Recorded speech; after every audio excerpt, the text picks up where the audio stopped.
ਕਤਲ ਇਸ ਕਰਕੇ ਹੋਇਆ ਕਿ ਇਹ ਲੱਖਣ ਕੇ ਪੱਡੇ ਪਿੰਡ ਦੇ ਆਲੇ ਦੁਆਲੇ ਗੈਰ ਕਾਨੂੰਨੀ ਸ਼ਰਾਬ ਨੰਬਰ 2 ਦੀ ਵਿਕਰੀ ਸੀ ਜੀ। ਇਹ ਜਿਹੜਾ ਏਐਸਆਈ ਪਰਮਜੀਤ ਸਿੰਘ ਆ, ਇਹ ਸ਼ਰਾਬ ਵੇਚ ਰਿਹਾ ਸੀ ਔਰ ਇਹ ਸ਼ਰਾਬ ਜਿਹੜੀ ਆ ਕਿਸੇ ਤਾਕਤਵਰ ਸਾਬਕਾ ਮੰਤਰੀ ਤੇ ਮੌਜੂਦਾ ਕਾਂਗਰਸ ਦਾ ਐਮਐਲਏ ਉਹਦੀ ਸ਼ਰਾਬ ਸੀ।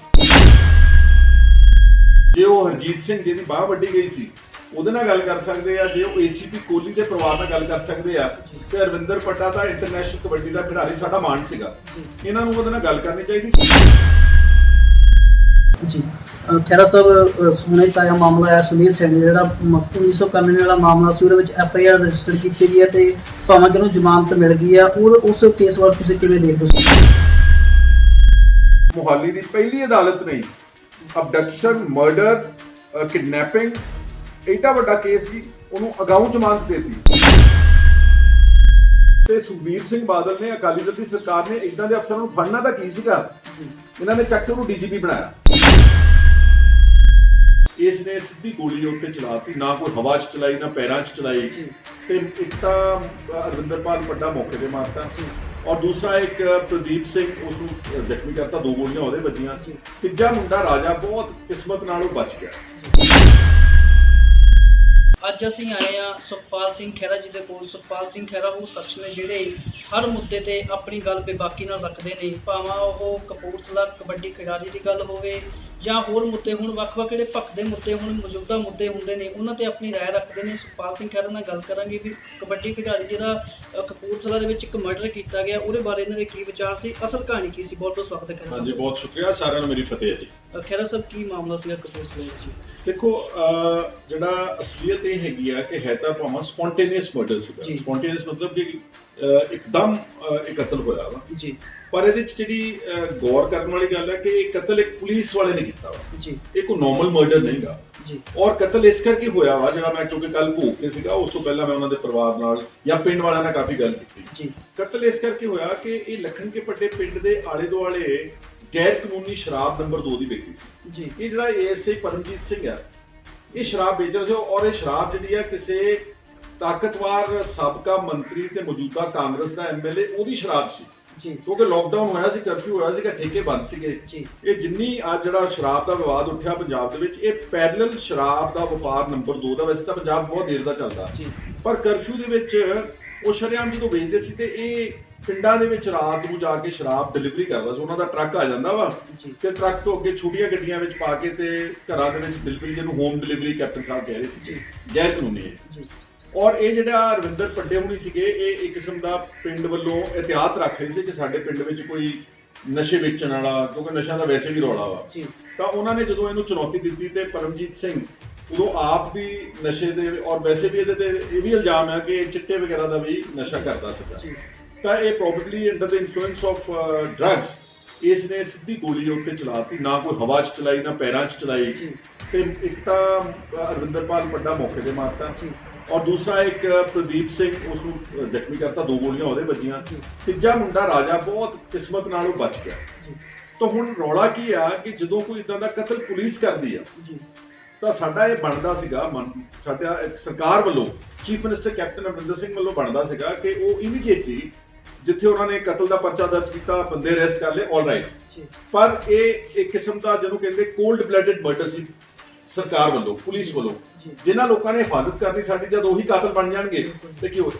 ਤਾਂ ਕੈਪਟਨ ਸਾਹਿਬ ਦਾ ਇਹ ਫਰਜ਼ ਬਣਦਾ ਸੀਗਾ ਕਿ ਪਰਿਵਾਰ ਨਾਲ ਗੱਲ ਕਰਦੇ, ਉਹਨਾਂ ਨੇ ਗੱਲ ਨਹੀਂ ਕੀਤੀ ਅੱਜ ਤੱਕ। ਜੇ ਉਹ ਹਰਜੀਤ ਸਿੰਘ ਜਿਹਦੀ ਬਾਹ ਵੱਢੀ ਗਈ ਸੀ ਉਹਦੇ ਨਾਲ ਗੱਲ ਕਰ ਸਕਦੇ ਆ, ਜੇ ਉਹ ਏਸੀਪੀ ਕੋਹਲੀ ਦੇ ਪਰਿਵਾਰ ਨਾਲ ਗੱਲ ਕਰ ਸਕਦੇ ਆ, ਤੇ ਅਰਵਿੰਦਰ ਪੱਡਾ ਦਾ ਇੰਟਰਨੈਸ਼ਨਲ ਕਬੱਡੀ ਦਾ ਖਿਡਾਰੀ ਸਾਡਾ ਮਾਣ ਸੀਗਾ, ਇਹਨਾਂ ਨੂੰ ਉਹਦੇ ਨਾਲ ਗੱਲ ਕਰਨੀ ਚਾਹੀਦੀ ਸੀ। ਔਰ ਮੇਰਾ ਇਹ ਮੰਨਣਾ ਕਿ ਉਹਨੂੰ ਘੱਟੋ ਘੱਟ 1 ਕਰੋੜ ਰੁਪਏ ਕੰਪਨਸੇਸ਼ਨ ਤੇ ਪਲੱਸ ਇੱਕ ਸਰਕਾਰੀ ਜੌਬ ਆਫਰ ਕਰਨੀ ਚਾਹੀਦੀ। ਉਹ ਮੈਂ ਤਾਂ ਕਹਿ ਰਿਹਾ ਵਾਂ ਕਿਉਂਕਿ ਇਹ ਪੁਲਿਸ ਮਰਡਰ ਹੈ, ਇਹ ਸਟੇਟ ਸਪਾਂਸਰਡ ਮਰਡਰ ਹੈ। ਔਰ ਜੇ ਆਪਾਂ ਪਿੱਛੇ ਚੱਲੀਏ, ਹੁਣੇ ਹੀ ਤਾਜ਼ਾ ਹਰਜੀਤ ਸਿੰਘ ਤੇ ਜਿਹੜਾ ਨਿਹੰਗਾਂ ਨੇ ਹਮਲਾ ਕੀਤਾ, ਉਹਨੂੰ 50 ਲੱਖ ਰੁਪਇਆ ਕੰਪਨਸੇਸ਼ਨ, ਉਹਨੂੰ ਏਐਸਆਈ ਤੋਂ ਸਬ ਇੰਸਪੈਕਟਰ, ਉਹਦੇ ਨੌਜਵਾਨ ਬੇਟੇ ਨੂੰ ਇੱਕ ਸਰਕਾਰੀ ਪੁਲਿਸ ਵਿੱਚ ਨੌਕਰੀ। ਅੱਛਾ, ਉਹ ਤੋਂ ਥੋੜਾ ਪਿੱਛੇ ਚੱਲ ਜਾਓ, ਸਰਕਾਰਾਂ ਦੀ ਨੀਤੀਆਂ, ਜਿੱਦਾਂ ਸਰਬਜੀਤ ਮਾਰਿਆ ਗਿਆ ਸੀ ਪਾਕਿਸਤਾਨ ਦੀ ਜੇਲ੍ਹ 'ਚ, ਉਹ ਤਾਂ ਪਾਕਿਸਤਾਨ ਵਾਲਿਆਂ ਨੇ ਮਾਰਿਆ ਸੀ ਨਾ, ਇੱਥੇ ਤਾਂ ਆਪਣੀ ਪੁਲਿਸ ਨੇ ਮਾਰਿਆ ਵਾ। ਸਰਬਜੀਤ ਦੇ ਪਰਿਵਾਰ ਨੂੰ 1 ਕਰੋੜ ਰੁਪਇਆ ਕੰਪਨਸੇਸ਼ਨ ਤੇ ਇੱਕ ਨੈਬ ਤਹਿਸੀਲਦਾਰ ਦੀ ਨੌਕਰੀ, ਤੇ ਅਰਵਿੰਦਰ ਪੱਡਾ ਵੀ ਕਿਸੇ ਦਾ ਪੁੱਤ ਸੀਗਾ, ਫਰਜ਼ ਕਰੋ ਉਹ ਕੈਪਟਨ ਸਾਹਿਬ ਦੇ ਕਿਸੇ ਰਿਸ਼ਤੇਦਾਰ ਦਾ ਜਾਂ ਕਿਸੇ ਐਮਐਲਏ ਮਿਨਿਸਟਰ ਦਾ ਬੇਟਾ ਹੁੰਦਾ ਤੇ ਫਿਰ ਸਰਕਾਰ ਨੇ ਇਦਾਂ ਹੀ ਅਣਗੌਲੀ ਕਰਨੀ ਸੀ। ਸੋ ਸਾਡੀ ਬੇਸਿਕ ਇਸ ਇਸ਼ੂ ਨੂੰ ਲੈ ਕੇ ਇਹ ਮੰਗ ਆ ਕਿ ਉਹਨਾਂ ਨੂੰ ਕੋਈ ਰਿਸਪੈਕਟੇਬਲ ਕੰਪਨਸੇਸ਼ਨ ਦਿਓ, ਸਰਕਾਰੀ ਜੌਬ ਉਹਨੂੰ ਆਫਰ, ਕਿਉਂਕਿ ਉਹਦਾ ਪਿਤਾ 13 ਸਾਲ ਤੋਂ ਮੰਜੇ ਤੇ ਆ ਔਰ ਇਸੇ ਤਰ੍ਹਾਂ ਹੀ ਕੰਪਨਸੇਸ਼ਨ ਪ੍ਰਦੀਪ ਸਿੰਘ ਨੂੰ ਮਿਲੀ। ਪਤਾ ਨਹੀਂ ਮੁੜ ਕੇ ਕਬੱਡੀ ਖੇਡ ਸਕੇਗਾ ਕਿ ਨਹੀਂ ਖੇਡ ਸਕੇਗਾ।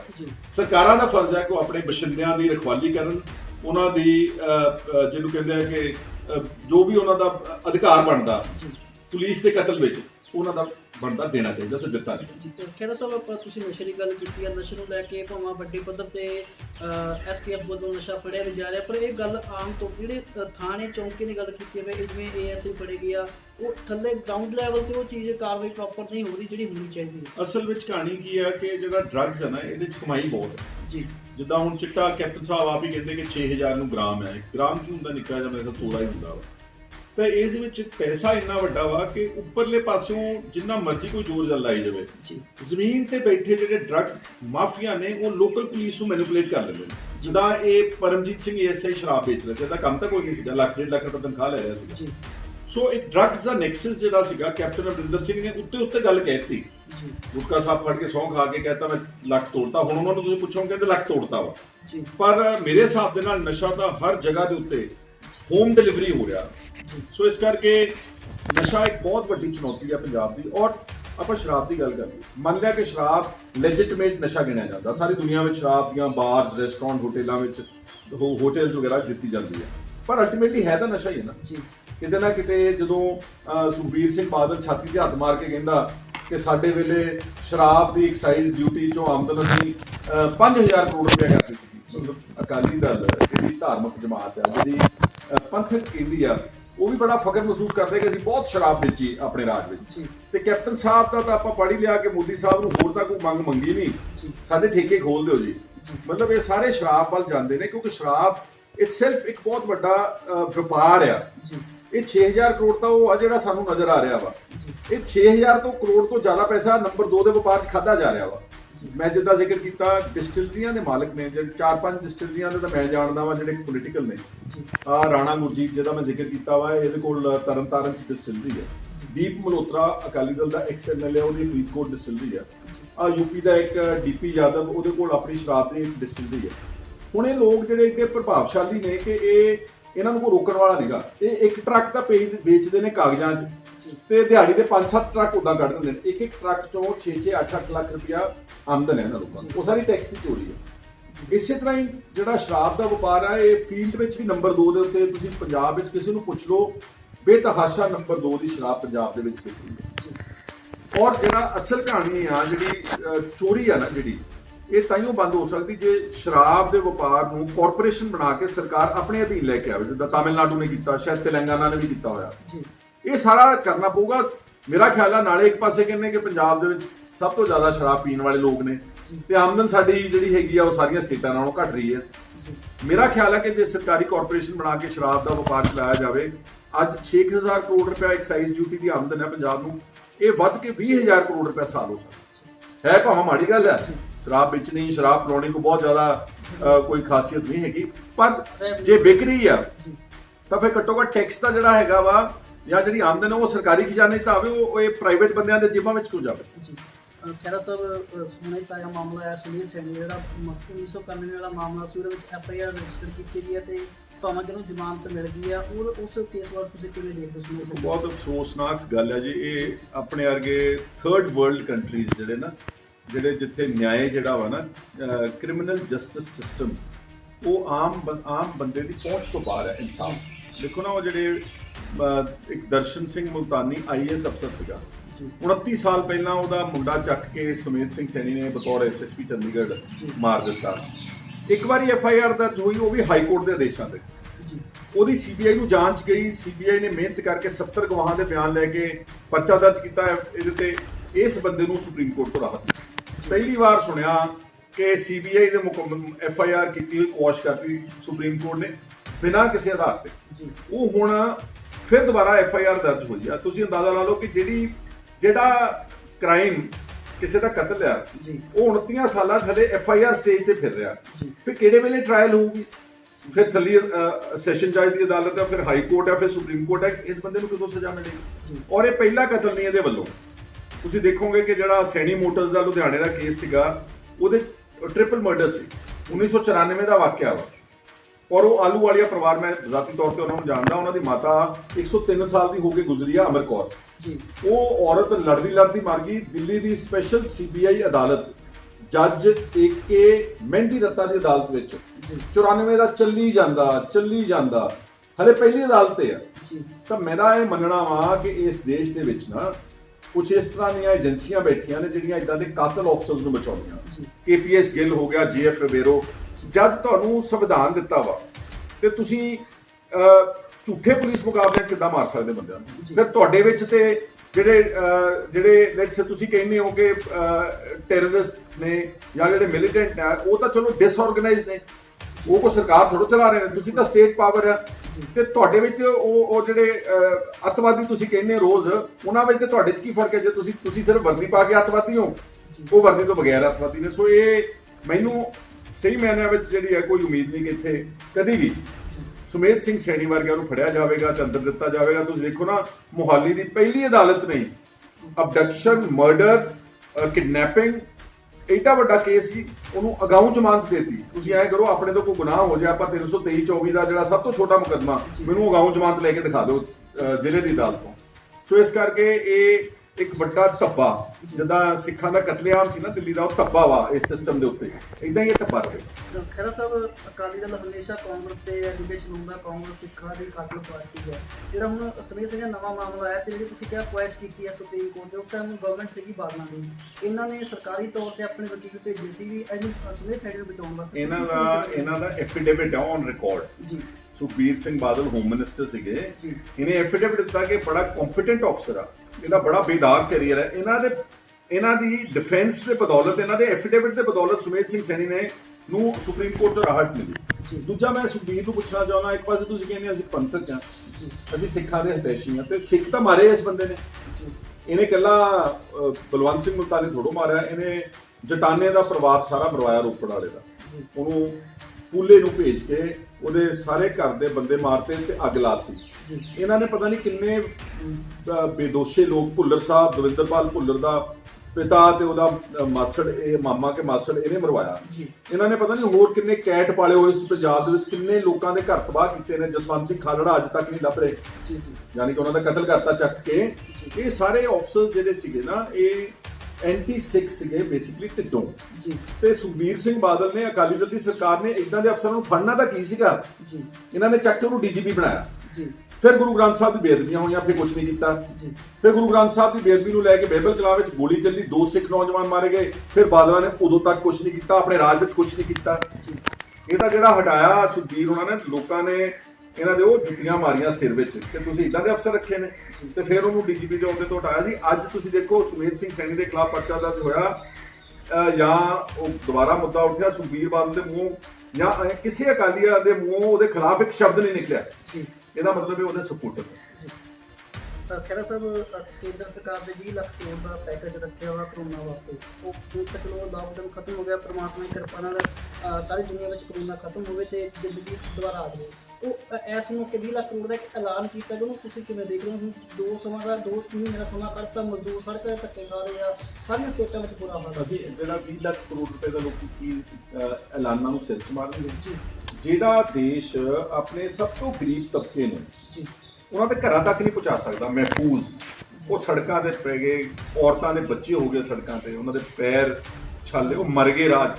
24 ਬੰਦੇ ਟ੍ਰੇਨ ਹਾਦਸੇ 'ਚ ਮਾਰੇ ਗਏ ਤੇ ਖਰੇ 16 ਤੋਂ ਵੀ ਜ਼ਿਆਦਾ ਉਹ ਸੜਕ ਹਾਦਸੇ 'ਚ ਮਾਰੇ ਗਏ। ਮਤਲਬ ਸਾਡੇ ਦੇਸ਼ ਦੀ ਨੌਬਤ ਇਹ ਆ, ਇਹ ਰਾਸ਼ਨ ਕਿਸੇ ਨੂੰ ਸਰਕਾਰ ਦੇ ਨਹੀਂ ਸੀ। 500 ਰੁਪਏ ਦਾ ਰਾਸ਼ਨ ਦਿੱਤਾ ਪਿਛਲੇ 50 ਦਿਨਾਂ ਦੇ ਵਿੱਚ।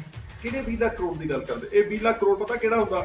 ਇਹ ਜਿੰਨੀਆਂ ਭਾਰਤ ਸਰਕਾਰ ਦੀਆਂ ਸਕੀਮਾਂ ਚੱਲਦੀਆਂ ਨੇ, ਹੈਲਥ ਦੀਆਂ, ਐਜੂਕੇਸ਼ਨ ਦੀਆਂ, ਜਾਂ ਹੋਰ ਡਿਪਾਰਟਮੈਂਟਸ ਦੀਆਂ, ਮਨਰੇਗਾ ਦੀਆਂ, ਦੂਜੀਆਂ ਤੀਜੀਆਂ, ਇਹ ਸਾਰਾ ਪੈਸਾ ਚੱਕ ਕੇ ਜੋ ਬਜਟ ਵਿੱਚ ਆਇਆ, ਉਹ ਚੱਕ ਕੇ ਸਾਰਾ ਇੱਕ ਤੁੱਥ-ਪੁੱਥ ਕਰਕੇ, ਅੰਗਰੇਜ਼ੀ 'ਚ ਕਹਿੰਦੇ ਨੇ ਜਗਲਰੀ ਆਫ ਵਰਡ, ਫਜਿੰਗ ਆਫ ਫਿਗਰਸ, ਸ਼ਬਦਾਂ ਦਾ ਹੇਰ-ਫੇਰ, ਅੰਕੜਿਆਂ ਦਾ ਤਰੋੜ ਮਰੋੜ ਕਰਕੇ ਉਹਨਾਂ ਨੇ ਕਿਹਾ ਲਓ ਜੀ ਚੱਕੋ, ਅਸੀਂ ਤੁਹਾਨੂੰ 20 ਲੱਖ ਕਰੋੜ ਦਿੱਤਾ। ਪਹੁੰਚਿਆ ਕਿਸੇ ਨੂੰ ਕੀ ਆ?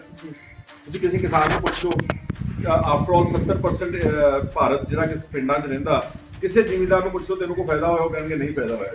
ਤੇ ਫਿਰ ਕਿੱਥੇ ਗਿਆ ਪੈਸਾ ਹੈ? ਅਸਲ ਵਿੱਚ ਇਹ ਕਾਗਜ਼ਾਂ 'ਚ ਹੀ ਆ। ਖਹਿਰਾ ਸਾਹਿਬ ਹੁਣ ਇਸ ਤੋਂ ਹੱਟ ਕੇ ਸਵਾਲ ਕਰਾਂਗੇ। ਪੀਜੀਏ ਬਣੀ, ਸਿਮਰਜੀਤ ਸਿੰਘ ਬੈਂਸ ਨਾਲ ਸਮਝੌਤਾ ਹੋਇਆ, ਡਾਕਟਰ ਗਾਂਧੀ ਹੋਏ, ਡੀਐਸਪੀ ਆਏ ਵਿੱਚ।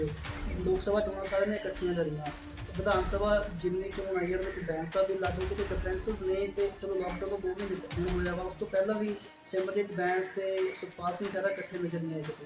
ਦੇਖੋ, ਮੈਂ ਤਾਂ ਆਪਣੇ ਵੱਲੋਂ ਪੂਰੀ ਕੋਸ਼ਿਸ਼ ਕੀਤੀ ਸੀਗੀ ਕਿ ਜਿੰਨੀਆਂ ਵੀ ਹਮ ਖਿਆਲ ਪਾਰਟੀਆਂ ਨੇ, ਐਂਟੀ ਕਾਂਗਰਸ, ਐਂਟੀ ਅਕਾਲੀ ਦਲ, ਇੱਕ ਥਾਂ ਦੇ ਉੱਤੇ ਇਕੱਠੇ ਹੋ ਗਏ। ਬਹੁਤ ਹਿੰਮਤ ਕਰਕੇ ਅਸੀਂ ਪਾਰਲੀਮੈਂਟ ਵਿੱਚ ਇਕੱਠੀਆਂ ਕੀਤੀਆਂ, 11% ਵੋਟ ਪਈ ਔਰ ਰੀਜ਼ਨੇਬਲ ਲੋਕਾਂ ਨੂੰ ਉਮੀਦ ਬਣੀ।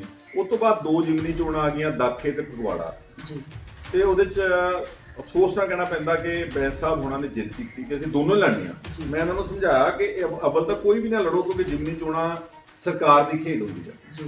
ਤੇ ਜੇ ਲੜਨੀ ਆ ਤੇ ਇੱਕ ਦੇ ਦਿਓ ਬੀਐਸਪੀ ਨੂੰ ਫਗਵਾੜੇ ਵਾਲੀ, ਕਿਉਂਕਿ ਉਹਨਾਂ ਨੂੰ ਉੱਥੇ 30,000 ਵੋਟ ਪੈਂਦੀ ਹੈ। ਇੱਕ ਲੜ ਲਓ ਤੁਸੀਂ। ਅਫਸੋਸ ਨਾਲ ਕਹਿਣਾ ਪੈ ਰਿਹਾ ਕਿ ਇਹਨਾਂ ਨੇ ਜਿੱਤ ਕੀਤੀ, ਦੋਨੋਂ ਲੜੀਆਂ ਇਕੱਲਿਆਂ ਨੇ ਤੇ ਦੋਨਾਂ 'ਚ ਜਮਾਨਤਾਂ ਜ਼ਬਤ ਰਹੀਆਂ। ਉਸਨੇ ਕੀ ਕੀਤਾ ਕਿ ਉਹ ਜਿਹੜਾ ਸਾਡਾ ਅਲਾਇੰਸ ਬਣ ਜਾ ਰਿਹਾ ਸੀ, ਕਿਉਂਕਿ ਉਹ ਤਾਂ ਇੱਕ ਮਿੰਨੀ ਅਲਾਇੰਸ ਸੀ, ਉਸ ਤੋਂ ਬਾਅਦ ਅਸੀਂ ਇਸ ਅਲਾਇੰਸ ਨੂੰ ਹੋਰ ਅੱਗੇ ਲੈ ਕੇ ਜਾਣਾ ਸੀ। ਛੋਟੇਪੁਰ ਸਾਹਿਬ ਨੂੰ ਨਾਲ ਲੈਂਦੇ, ਅਸੀਂ ਟਕਸਾਲੀ ਜਿਹੜੇ ਪਹਿਲਾਂ ਰਹਿ ਗਏ ਸੀ, ਢੀਂਡਸਾ ਸਾਹਿਬ ਉਹਨਾਂ ਨੂੰ ਨਾਲ ਲੈਂਦੇ, ਅਸੀਂ ਨਵਜੋਤ ਸਿੱਧੂ ਨੂੰ ਆਵਾਜ਼ ਮਾਰਦੇ, ਉਹ ਸਾਰੀ ਨੂੰ ਸੱਟ ਵੱਜ। ਹੁਣ ਨਵੇਂ ਸਿਰੋਂ ਉਪਰਾਲਾ ਕਰਨਾ ਪੈਣਾ। ਖਹਿਰਾ ਸਾਹਿਬ, ਤੁਹਾਡੀ ਗੱਲ ਕੀਤੀ ਆ, ਤੁਸੀਂ ਬੇਵਕਤੀ ਨਾਲ ਆਪਣੀ ਗੱਲ ਰੱਖਦੇ ਹੋ, ਤੁਹਾਡੇ ਤੋਂ ਕੋਈ ਹਾਂ ਤਾਂ ਕੋਈ ਦੋਸ਼ ਨਹੀਂ ਹੈਗਾ ਅਜਿਹਾ ਜਿਵੇਂ ਸਿਵਲ ਬੈਂਸ ਤੇ ਅਲੱਗ-ਅਲੱਗ ਦੋਸ਼ ਲੱਗਦੇ ਨੇ। ਤੇ ਚਰਚਾ ਇਹ ਵੀ ਜੁੜੀ ਸੀ ਕਿ ਜਦੋਂ ਲੋਕ ਸਭਾ ਚੋਣਾਂ ਆਈਆਂ ਤਾਂ ਸਿਵਲ ਬੈਂਸ ਨੇ ਐਲਾਨ ਕੀਤਾ ਵੀ ਬਾਦਲ ਪਰਿਵਾਰ ਫਿਰੋਜ਼ਪੁਰ ਤੋਂ ਲੈ ਕੇ ਮਿਲੇ ਜਾਂ ਬਠਿੰਡਾ ਤੋਂ ਮਿਲੇ ਤਾਂ ਪੀਡੀਏ ਉੱਪਰ ਆਪਣੇ ਕੈਂਡੀਡੇਟ ਡਿਕਲੇਅਰ ਕਰੇਗੀ। ਬਠਿੰਡੇ ਤੋਂ ਬੀਬੀ ਬਾਦਲ ਨੇ ਡਿਕਲੇਅਰ ਕੀਤਾ, ਤੁਸੀਂ ਆਪਣੇ ਆਪ ਨੂੰ ਤੁਹਾਨੂੰ ਕੈਂਡੀਡੇਟ ਡਿਕਲੇਅਰ ਕੀਤਾ ਗਿਆ। ਫਿਰੋਜ਼ਪੁਰ ਤੋਂ ਸੁਖਬੀਰ ਬਾਦਲ ਦੀ ਪੂਰੀ ਸੰਭਾਵਨਾ ਸੀ, ਉਸ ਤੋਂ ਪਹਿਲੇ ਸਕਿਪ ਕਰਕੇ ਸਿਵਲ ਬੈਂਸ ਨੇ ਆਪਣੇ ਆਪ ਨੂੰ ਲੁਧਿਆਣੇ ਤੋਂ ਕੈਂਡੀਡੇਟ ਡਿਕਲੇਅਰ ਕਰ ਲਿਆ। ਇਹ ਤੁਹਾਨੂੰ ਲੱਗਦਾ ਤੁਹਾਡਾ ਸਿਆਸੀ ਕਤਲ ਕੀਤਾ ਗਿਆ ਉੱਥੇ ਕਿਤੇ ਕਿਤੇ? ਚਲੋ ਕੋਈ ਗੱਲ ਨਹੀਂ ਜੀ, ਕਤਲ ਉਹ ਵਾਹਿਗੁਰੂ ਬੈਠਾ ਵਾ। ਨਫਾ ਨੁਕਸਾਨ ਕੁਦਰਤ ਬਹੁਤ ਬਿਆਨ ਹੁੰਦੀ ਹੈ, ਕਿਸੇ ਦੇ ਕੀਤਿਆਂ ਕਰਾਇਆ ਕੁਝ ਨਹੀਂ ਹੁੰਦਾ। ਪਰ ਇੱਕ ਗੱਲ ਜ਼ਰੂਰ ਸੀ ਕਿ ਇਹਨਾਂ ਨੇ ਇਹ ਜਿਹੜਾ ਦਾਖਾ ਤੇ ਫਗਵਾੜੇ ਵਾਲੀ ਸੀਟ ਸੀ, ਇਹਦੇ ਕੋਈ ਚੰਗੀ ਗੱਲ ਨਹੀਂ ਜੀ। ਥੋੜਾ ਜਿਹਾ ਖੁੱਲਾ ਦਿਲ ਰੱਖਣਾ ਚਾਹੀਦਾ ਸੀਗਾ, ਸਾਰੇ ਅਲਾਇੰਸ ਪਾਰਟਨਰਸ ਨੂੰ ਨਾਲ ਲੈ ਕੇ ਚੱਲਦੇ, ਕਿਉਂਕਿ ਮੇਰਾ ਮੰਨਣਾ ਵਾ ਇਕੱਲੇ ਲੜ ਕੇ ਕਿਤੇ ਨਹੀਂ ਪਹੁੰਚਣਾ। ਲੜੀ ਜਾਣ, ਲੜਦੇ ਆ ਨਾ, ਇਕੱਲੇ ਲੜ ਕੇ ਆਪਾਂ ਦੇਖ ਲਿਆ ਵਾ ਕਿ ਕਿਤੇ ਨਹੀਂ ਪਹੁੰਚ ਸਕੇ। ਜੀ ਬੈਂਸ ਭਰਾਵਾਂ ਦਾ ਰਿਕਾਰਡ ਵੀ ਰਿਹਾ, ਕਿਸੇ ਵਕਤ ਨੇ ਜਾਂਦਾ ਕੋਈ ਲੱਗਦਾ ਨਹੀਂ। ਹਾਂ, ਸੁਖਪਾਲ ਸਿੰਘ ਵਗੈਰਾ ਬਿਨਾਂ ਸ਼ੱਕ ਇੱਕ ਵੱਡੇ ਲੀਡਰ ਨੇ, ਵੱਡੇ ਵਧੀਆ ਬਣਾ ਕੇ ਫੀਲ ਨਹੀਂ ਕਰਦੇ ਸੀ ਕੋਈ ਤਾਂ ਜ਼ਬਾਨ ਨਹੀਂ ਕਹਿਣਾ ਚਾਹੁੰਦਾ। ਲੋਕ ਬਹੁਤ ਸਿਆਣੇ ਨੇ, ਸਭ ਕੁਝ ਦੇਖਦੇ ਸਮਝਦੇ ਨੇ, ਕਿਸੇ ਇੰਡੀਵਿਜੂਅਲ ਦੀ ਨੁਕਤਾਚੀਨੀ ਨਹੀਂ। ਮੈਂ ਨੁਕਤਾਚੀਨੀ ਕਰਦਾ ਸਿਸਟਮ ਦੀ, ਜਿੱਥੇ ਬੇਇਨਸਾਫ ਹੋ ਰਹੀ ਹੈ, ਜਿੱਥੇ ਅਰਵਿੰਦਰਪਾਲ ਵਰਗੇ ਬੱਚੇ ਮਰਦੇ ਨੇ, ਪੁਲਿਸ ਵਾਲੇ ਮਾਰਦੇ ਨੇ, ਇਨਸਾਫ ਨਹੀਂ ਮਿਲਦਾ, ਜਿੱਥੇ ਅਕਾਲੀ ਦਲ ਦੀ ਸਰਕਾਰ ਗਲਤ ਨੀਤੀਆਂ ਲੈ ਕੇ ਆਉਂਦੀ, ਗੁਰੂ ਗ੍ਰੰਥ ਸਾਹਿਬ ਦੀ ਬੇਅਦਬੀ ਹੁੰਦੀ ਆ, ਹੁਣ ਬੱਚੇ ਮਰਦੇ ਨੇ ਬਾਈਬਲ ਕਲਾਸ 'ਚ, ਅੱਜ ਤੱਕ ਇਨਸਾਫ ਨਹੀਂ ਹੋਇਆ, 5 ਸਾਲ ਹੋ ਚੱਲੇ ਨੇ। ਕੈਪਟਨ ਸਾਹਿਬ ਦੀ ਨਿਖੇਧੀ ਕਰਦੇ, ਇਹਨਾਂ ਨੇ ਨਸ਼ੇ ਨਹੀਂ ਕੰਟਰੋਲ ਕਰ ਸਕੇ, ਇਹ ਕਿਸਾਨਾਂ ਦੀ ਆਤਮ ਹੱਤਿਆ ਨਹੀਂ ਰੋਕ ਸਕੇ, ਇਹ ਸਾਡੇ ਬੱਚਿਆਂ ਨੂੰ ਇੰਨਾ ਇਹਨਾਂ ਨੇ ਕਰਤਾ ਮਾਯੂਸ ਕਿ ਉਹ ਸਾਰੇ ਵਿਦੇਸ਼ਾਂ ਨੂੰ ਭੱਜ ਗਏ ਨੇ। ਵਪਾਰ ਸਾਡਾ ਉਜੜਿਆ ਪਿਆ ਵਾ, ਹਰ ਪਾਸੇ ਪੰਜਾਬ ਗਿਰਾਵਟ ਵੱਲ ਜਾ ਰਿਹਾ ਵਾ। ਕਰਜ਼ਾ ਸਾਡੀ ਸਟੇਟ ਤੇ ਚੜ ਗਿਆ, 2.5 ਲੱਖ ਕਰੋੜ ਦਾ ਕਰਜ਼ਾ ਚੜਾਤਾ ਇਹਨਾਂ ਖੋਤੀ ਆਗੂਆਂ ਨੇ, 20,000 ਕਰੋੜ ਤਾਂ ਅਸੀਂ ਵਿਆਜ ਹੀ ਭਰੀ ਜਾਂਦੇ ਹਾਂ। ਇੱਦਾਂ ਦੇ ਹਾਲਾਤਾਂ ਦੇ ਵਿੱਚ ਮੇਰਾ ਇਹ ਮੰਨਣਾ ਵਾ ਕਿ ਪੰਜਾਬ ਦੇ ਲੋਕ ਅੱਜ ਵੀ ਚਾਹੁੰਦੇ ਨੇ ਕਿ ਬਦਲ ਆਵੇ ਪੰਜਾਬ ਦੇ ਵਿੱਚ। ਤੇ ਜੇ ਅਸੀਂ ਸਾਰੇ ਜਿਹੜੇ ਕਹਿੰਦੇ ਆ ਕਿ ਅਸੀਂ ਰਵਾਇਤੀ ਸਿਸਟਮ ਦੇ ਖਿਲਾਫ ਹੈ, ਜੇ ਅਸੀਂ ਨਹੀਂ ਇਕੱਠੇ ਹੋਵਾਂਗੇ ਤੇ ਫਿਰ ਲੋਕ ਸਾਨੂੰ ਵੀ ਵਿੱਚੇ ਸਜ਼ਾ ਦੇਣਗੇ। ਕਾਫੀ ਸਾਲ ਕੀ ਰਹਿ ਗਿਆ ਇਲੈਕਸ਼ਨ ਨੂੰ, ਮਸਾਲਾ ਨਹੀਂ ਕਰੋਨਾ ਕਰਕੇ ਫਸਲਾਂ ਉੱਪਰੀ ਬਚੀ ਹੋਈ ਹੈ, ਇਲੈਕਸ਼ਨ ਸਾਲ ਹੀ ਰਹਿ ਗਿਆ, ਕੀ ਅੱਗੇ ਕੀ ਰਣਨੀਤੀ ਹੋਵੇਗੀ? ਦੇਖੋ, ਹਲੇ ਤਾਂ ਹੁਣ ਕਰੋਨਾ ਦਾ ਆਹ ਕਹਿਰ ਜਿਹਾ ਕੁਝ ਥੋੜਾ ਠੱਲ ਪਵੇ। ਹਾਲਾਂਕਿ ਮੇਰੇ ਹਿਸਾਬ ਦੇ ਨਾਲ ਕੈਪਟਨ ਸਾਹਿਬ ਨੇ ਲੋਕਡਾਊਨ ਤਾਂ ਖੋਲ੍ਹਤਾ, ਪਰ ਕਿਸ ਕਾਰਨ ਕਰਕੇ ਖੋਲ੍ਹਿਆ ਦੱਸਿਆ ਤਾਂ ਹੈ ਨਹੀਂ। 50-55 ਦਿਨ ਪੰਜਾਬ ਨੂੰ ਬੰਦ ਰੱਖਿਆ, ਜਾਂ ਤਾਂ ਹੋ ਗਿਆ ਨਾ ਕਿ ਵੈਕਸੀਨ ਲੱਭ ਗਈ ਹੈ, ਲੋ ਜੀ ਅਸੀਂ ਹੱਲ ਲੱਭ ਲਿਆ ਕਰੋਨਾ ਦਾ, ਹੁਣ ਐ ਕਰੋ ਤੁਸੀਂ ਘਰਾਂ ਤੋਂ ਬਾਹਰ ਆ ਸਕਦੇ ਹੋ। ਕੁਝ ਵੀ ਤਾਂ ਬਦਲਿਆ ਨਹੀਂਗਾ। ਮੇਰਾ ਮੰਨਣਾ ਵਾ ਕਿ ਕੈਪਟਨ ਸਾਹਿਬ ਨੇ ਘਬਰਾ ਕੇ, ਕਿਉਂਕਿ ਇਹਨਾਂ ਦੀ ਆਮਦਨ ਖਤਮ ਹੋ ਰਹੀ ਸੀ, ਸਰਕਾਰ ਦੀ ਸ਼ਰਾਬ ਦੀ ਆਮਦਨ, ਰਜਿਸਟਰੀਆਂ ਦੀ, ਤਹਿਸੀਲਾਂ ਦੀ ਵਗੈਰਾ ਆਮਦਨ ਖਤਮ ਹੋ ਰਹੀ ਸੀ। ਇਹਨਾਂ ਨੇ ਹੁਣ ਆਪਾਂ ਨੂੰ ਸਭ ਨੂੰ ਰੱਬ ਆਸਰੇ ਛੱਡਤਾ। ਔਰ ਮੈਂ ਆਪਣੇ ਸਾਰੇ ਬਸ਼ਿੰਦਿਆਂ ਨੂੰ ਕਹਿਣਾ ਚਾਹੁੰਦਾ ਕਿ 1 ਮਹੀਨਾ ਅਗਲਾ ਬਹੁਤ ਇੰਪੋਰਟੈਂਟ ਹੈ। ਜੇ ਤਾਂ ਇਸ ਮਹੀਨੇ ਵਿੱਚ ਇਹ ਵਾਇਰਸ ਨੇ, ਕਿਉਂਕਿ ਹੁਣ ਸਾਰਾ ਸੋਸ਼ਲ ਡਿਸਟੈਂਸਿੰਗ ਵਗੈਰਾ ਵੀ ਗੱਲਾਂ ਕਹਿਣ ਨੂੰ ਸਭ ਖੁੱਲ ਗਿਆ ਵਾ, ਸਭ ਲੋਕ ਬਾਜ਼ਾਰਾਂ, ਗਲੀਆਂ, ਨੁੱਕੜਾਂ ਵਿੱਚ ਇੱਕ ਦੂਜੇ ਦੇ ਨਾਲ ਮਿਕਸ ਹੋ ਗਏ ਨੇ। ਜੇ ਤਾਂ ਇਸ ਵਾਇਰਸ ਨੇ ਜ਼ੋਰ ਫੜ ਲਿਆ ਤੇ ਫਿਰ ਇਹਨਾਂ ਦੇ ਕੋਲ ਕੋਈ ਬੰਦੋਬਸਤ ਨਹੀਂਗਾ ਵੈਂਟੀਲੇਟਰਸ ਵਗੈਰਾ, ਕੋਈ ਕਿੱਟਾਂ ਕੁੱਟਾਂ, ਕੋਈ ਦਵਾਈ ਨਹੀਂ, ਕੋਈ ਵੈਕਸੀਨ ਨਹੀਂ ਗੀ। ਜੇ ਤਾਂ ਖੁੱਲ ਗਿਆ ਤੇ ਹੋ ਗਿਆ ਤੇ ਫਿਰ ਆਪਾਂ ਸਾਰੇ ਹੈਗੇ ਰੱਬ ਵਾਸਤੇ। ਤੇ ਜੇ ਆਪਾਂ ਨੂੰ ਕਿਸੇ ਨੂੰ ਕੁਝ ਹੋਇਆ ਹੀ ਨਾ ਕਿ ਵਾਇਰਸ ਆਈ ਤੇ ਆਪਾਂ ਪੰਜਾਬ ਦੇ ਲੋਕ ਬਹੁਤ ਮਜ਼ਬੂਤ ਨੇ, ਇਹਨਾਂ ਦੀ ਇਮਿਊਨਿਟੀ ਬਹੁਤ ਸਟਰੋਂਗ ਆ, ਆਪਣੇ ਵਿੱਚੋਂ ਹੋ ਕੇ ਗੁਜ਼ਰ ਗਈ ਤਾਂ ਫਿਰ ਠੀਕ ਹੈ। ਪਰ ਇਹ ਸਰਕਾਰ ਦੀ ਜਿਹੜਾ ਇਹਨੂੰ ਖੋਲ੍ਹਣ ਦਾ ਤਰੀਕਾ ਸੀ ਨਾ, ਬਿਲਕੁਲ ਜਿਹਨੂੰ ਕਹਿੰਦੇ ਕਿ ਮੂਰਖਾਂ ਵਾਲਾ ਹੀ ਮੈਂ ਕਹਿ ਸਕਦਾ ਇਹਨੂੰ ਜ਼ਿਆਦਾ। ਇਹਨਾਂ ਨੂੰ ਆਪਾਂ ਨੂੰ ਐਟ ਰਿਸਕ ਛੱਡਤਾ, ਸਾਨੂੰ ਉਸ ਪਰਮਾਤਮਾ ਦੇ ਆਸਰੇ ਛੱਡਤਾ ਵੀ ਹੋ ਗਏ ਤਾਂ ਹੋ ਗਏ, ਜਿਹੜੇ ਮਰਨਗੇ ਮਰੀ ਜਾਣ। ਸਾਡੀ ਆਮਦਨ ਜਿਹੜੀ ਆ ਪੰਜਾਬ ਸਟੇਟ ਦੀ ਉਹ ਚਾਲੂ ਹੋਣੀ ਚਾਹੀਦੀ। ਬਹੁਤ ਬਹੁਤ ਧੰਨਵਾਦ। ਸ਼ੁਕਰੀਆ ਤੁਹਾਡਾ, ਸਾਰਿਆਂ ਦਾ ਧੰਨਵਾਦ। ਇਹ ਸਨ ਸੁਖਪਾਲ ਸਿੰਘ ਖਹਿਰਾ, ਜਿਨ੍ਹਾਂ ਨੇ ਕਬੱਡੀ ਖਿਡਾਰੀ ਦੇ ਮਰਡਰ ਤੇ ਸਾਫ਼ ਕਿਹਾ ਵੀ ਜਿਹੜੀ ਸਰਕਾਰ ਹੈ ਉਹ ਨਸ਼ਾ ਖਤਮ ਕਰਨ 'ਚ ਫੇਲ ਸਾਬਤ ਹੋਈ ਹੈ। ਨਸ਼ਾ ਤਸਕਰੀ ਨੂੰ ਲੈ ਕੇ ਕਿਤੇ ਨਾ ਕਿਤੇ ਕਨੈਕਸ਼ਨ ਜੁੜਿਆ ਸੀ ਤਾਂ ਜੋ ਕਬੱਡੀ ਖਿਡਾਰੀ ਦਾ ਜਿਹੜਾ ਕਤਲ ਹੋਇਆ। ਨਾਲ ਉਹਨੇ ਵੱਡੀ ਮੰਗ ਕੀਤੀ ਹੈ ਵੀ ਜਿਹੜਾ ਕਬੱਡੀ ਖਿਡਾਰੀ ਹੈ ਉਹਨੂੰ 50 ਲੱਖ ਮੁਆਵਜ਼ਾ ਦਿੱਤਾ ਜਾਵੇ ਪਰਿਵਾਰ ਨੂੰ, ਤੇ ਨੌਕਰੀ ਵੀ ਦਿੱਤੀ ਜਾਵੇ। ਨਾਲ ਉਹਨੇ ਹੋਰ ਕੇਂਦਰ ਸਰਕਾਰ ਤੋਂ ਲੈ ਕੇ ਹੋਰ ਵੱਖ-ਵੱਖ ਮੁੱਦੇ ਆਪਣੇ ਵਿਚਾਰ ਬੇਬਾਕੀ ਨਾਲ ਰੱਖੇ ਨੇ। ਮੈਂ ਇੰਦਰਪਾਲ ਸਿੰਘ ਧੁੰਨਾ, ਕੈਮਰਾਮੈਨ ਪ੍ਰਵਿੰਦਰ ਸਿੰਘ ਗੋਗਨਾ ਨਾਲ ਦੇਖਦੇ ਰਹੋ ਪ੍ਰਾਈਮ ਦੇ। ਸਤਿ ਸ਼੍ਰੀ ਅਕਾਲ।